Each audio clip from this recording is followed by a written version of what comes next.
Good day mga master!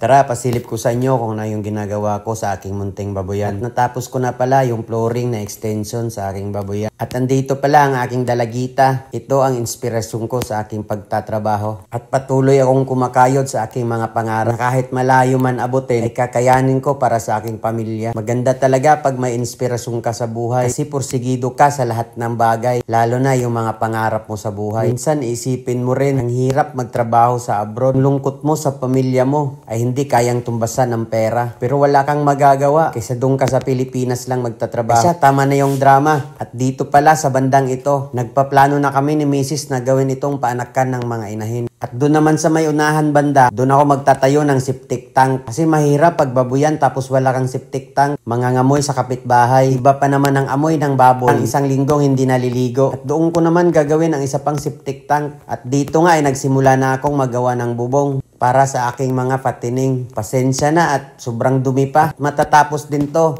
Not now but soon. Ba may English ka pang nalalaman ha? Kahit paunti-unting trabaho lang, basta ba'y umuusad yung trabaho, pwede na yun. At saka dito ko pala ilalagay yung aking tangke. Tinabunan lang ng yero kasi mayat mayay uulan sa aming lugar. Alam mo na yung lugar natin sa Pilipinas, kundi man bahain, ulanin, bagyuhin. Pasensya na talaga sa aking video. Sobrang kalat talaga. Dito sa porsyon na ito yung gagawin kong paanakan. Sana siguro yan mga 4 na inahin. Unti-unti lang muna ay matatapos din ang aking project sa Pilipinas. At dito nga pala, at pinasimulan ko na pala ang pagpintura ng aking parwing pen. Nang sa ganon ay matibay at hindi madaling kalawangin. At ako'y sundan nyo pa sa susunod ko na vlog. God bless!